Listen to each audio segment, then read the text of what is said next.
Ya, Assalamualaikum warahmatullahi wabarakatuh. Kami dari kelompok lingkungan bisnis informatika 4 akan menjelaskan dampak kebijakan tarif ekspor impor Amerika Serikat. Ini adalah anggota kelompok kami. Lanjut ke materinya, yaitu latar awal kebijakan Liberation Day tarif. Pada 2 April 2025, Presiden AS Donald Trump umumkan kebijakan tarif impor baru. Setelah itu muncul pro kontra secara global dan berdampak pada Indonesia. Kali ini akan membahas dampak dampak secara politik, ekonomi, sosial, teknologi, lingkungan, dan hukum. Lanjut, inilah alasan kenapa adanya tarif tersebut, karena negara lain mempraktikkan praktik dumping. Setelah itu isi dari kebijakannya yaitu pertama adalah tarif universal 10% untuk hampir semua impor. Setelah itu ada tarif resiprokal senilai 11% hingga 50% untuk negara yang bertarif tinggi untuk Amerika, Indonesia salah satunya, senilai 32%.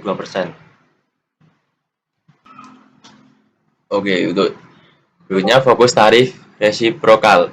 AS anggap Indonesia kenakan tarif hingga 64% terhadap produk mereka. Dengan ini AS balas dengan tarif 32% untuk produk Indonesia. Strategi respon Indonesia, kajian dampak di sektor politik, ekonomi, sosial, teknologi, lingkungan, dan hukum. Untuk strategi tiap sektor disiapkan untuk meredam dampak dari kebijakan AS.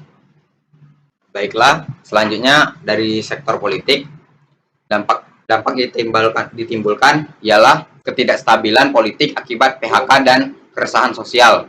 Strategi yang perlu dilakukan oleh pemerintah yaitu diplomasi WTO, APEC, yang kedua diversifikasi mitra dagang, yang ketiga kebijakan proteksi industri. Selanjutnya sektor ekonomi, dampak ekspor menurun, devisa menurun, ekonomi terganggu. Strategi yang harus dilakukan pemerintah, diversifikasi pasar, penguatan pasar lokal, dan intensif fiskal. Selanjutnya saya akan menjelaskan dua sektor, sosial dan teknologi. Yang pertama, sektor sosial. Penurunan ekspor dan perlambatan ekonomi dapat menyebabkan PHK massal, meningkatnya angka pengangguran, serta ketimpangan sosial yang lebih lebar, khususnya di daerah basis industri ekspor. Solusinya ada 3 di sini: kartu prakerja, penguatan UKM, sosialisasi, dan transparansi kebijakan. Selanjutnya, sektor teknologi. Kebijakan tarif dari Amerika Serikat dapat memperlambat akses Indonesia terhadap teknologi terbaru, khususnya jika barang modal atau komponen teknologi dikenai bea masuk lebih tinggi. Hal ini bisa menghambat inovasi industri dan memperlambat adopsi teknologi dalam sektor manufaktur, pertanian, hingga kesehatan.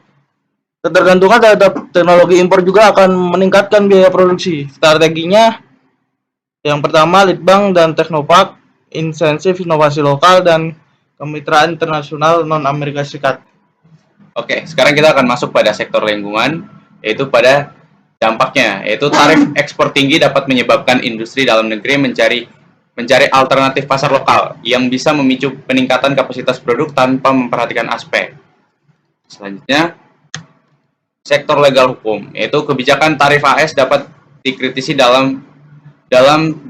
dari perspektif hukum internasional jika dianggap melanggar prinsip non-diskriminasi atau persetujuan dagang dalam rangka WOT.